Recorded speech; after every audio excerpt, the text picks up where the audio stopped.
احمدہ و نصلی علی رسولہ الکریم۔ کچھ دنوں سے اہل بدعت رضاخانیوں نے اپنی کم علمی اور جہالت کی بنا پر اپنی عزت، پوری رضاخانیوں کی عزت مٹی میں ملا رکھی ہے۔ چونکہ رضاخانیت نام ہے جہالت کا، رضاخانیت نام ہے کم علمی کا، رضاخانیت نام ہے بد تہذیبی کا۔ ہو سکتا ہے کہ کسی کو میری یہ باتیں بری لگ رہی ہوں، میں اس پر حوالہ پیش کر دیتا ہوں کہ رضاخانیت حقیقت میں جہالت کا نام ہے۔ یہ میرے پاس کتاب ہے اصلاح عقائد و اعمال۔ اس کے اندر ان کے مشہور اور معروف، جن کو یہ مفتی اعظم پاکستان کہتے ہیں، مفتی منیب الرحمن، یہ اپنی کتاب کے اندر صفحہ نمبر 68 پر لکھتے ہیں، ان کے حکیم الامت مولانا احمد یار خان نعیمی کا درد دل جس کے اندر بیان کیا گیا ہے، وہ کہتے ہیں کہ اہل سنت بہر قوالی و عرس، دیوبندی بہر تصنیفات و درس، خرچ سنی بر قبور و خانقاہ، خرچ نجدی بر علوم و درسگاہ۔ اس میں احمد یار خان یہ روتے روتے چلا گیا کہ رضاخانیوں نے ہمیشہ عرس اور قوالی منانے میں دن گزار دیے، اور جو دیوبندی ہیں یہ درس و تدریس کے اندر، تصنیفات کے اندر اپنے پیسوں کا انہوں نے خرچ کیا اور اپنی محنت کو اس کے اندر لگایا۔ اس سے یہ بات ثابت ہو گئی کہ رضاخانی جاہل ہیں اور ان کو درس تدریس کے ساتھ کوئی تعلق نہیں، یہ علمی باتوں کو سمجھ نہیں سکتے۔ اسی طریقے سے اسی بات کو کہ یہ لوگ جاہل ہیں، ان کے پاس سے علم گزرا ہی نہیں ہے، یہ اپنے جلسوں کے اندر بھی اس بات کا جو ہے اعتراف کرتے رہتے ہیں کہ رضاخانی جتنے بھی جلسے کر لے لیکن اس کے باوجود بھی جو ہے یہ لوگ جاہل رہتے ہیں۔ آپ اس ویڈیو کے اندر بھی اس کو ملاحظہ کر سکتے ہیں۔ ہم اپنی جہالت کو چھپانے کے لیے یا کم از کم حزب مخالف کے فرد پر اپنے علمی دھوس جمانے کے لیے اتنا باؤنڈ کر دیتے ہیں، ڈرا دیتے ہیں، نہ وہ کچھ سے ہم سے پوچھے گا اور نہ ہم جواب دیں گے۔ تم تمہارے راستے پہ، ہم ہمارے راستے پہ۔ یہ وہ خطرناک ماحول تھا جو 40 سال سے میں نے دیکھا، ریزلٹ ہی آیا۔ ہماری سنی قوم، جس قوم کے لوگ ہندوستان میں 90% صرف جلسہ جلوس کرتے ہیں، کھربوں روپے پر ایئر جلسوں پہ ہم سنیوں کے خرچ ہوتے ہیں۔ اللہ کی عزت کی قسم، جتنے جلسے ہمارے ہوتے ہیں ہمارا سنی اتنا ہی جاہل ہے۔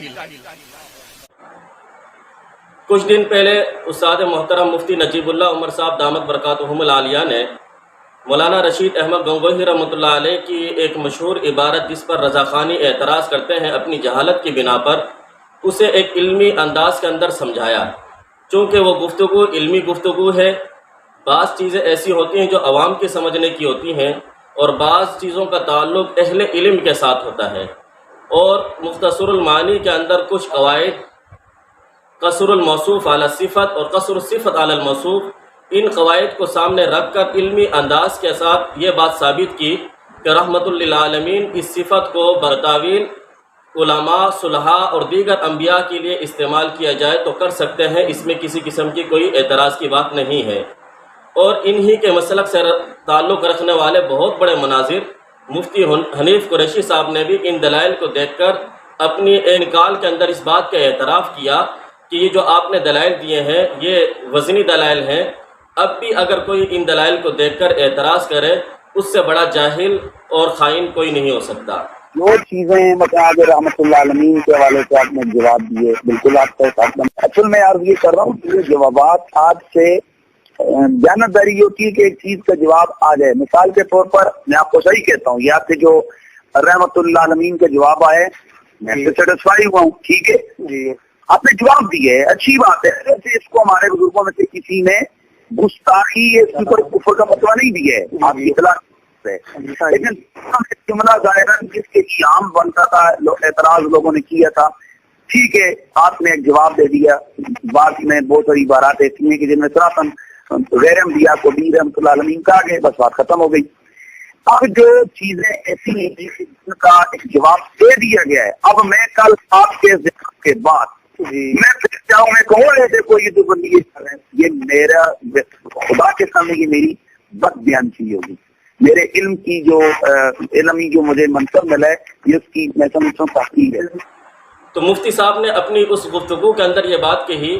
مختصر المعانی لغت کی کتاب، تو اس پر رضا خانیوں نے شور مچایا اور اپنی کل علمی کا اور جہالت کا اظہار کیا کہ مختصر المعانی پر لغت کا اطلاق کیسے کر دیا۔ اگر ہم چاہتے تو ہم اس کو بڑی کتابوں سے بھی ثابت کر سکتے تھے، چونکہ رضا خانیوں کو جب تک انہی کے گھر سے حوالہ پیش نہ کیا جائے اس وقت تک تو یہ بات سمجھتے ہی نہیں ہیں۔ میرے پاس انہی کے مسلک سے تعلق رکھنے والے بہت بڑے عالم، کوئی چھوٹے موٹے عالم نہیں ہیں،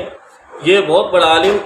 ان کا نام آپ سنیں، ابو اویس مفتی محمد یوسف القادری، یہ مختصر المعانی کی شرح لکھتے ہیں جس کا نام ہے اغراض مختصر المعانی۔ اس کے صفحہ نمبر 153 پر یہ لکھتے ہیں کہ علم اللغت 12 علوم کے مجموعے کو جاننا ہے۔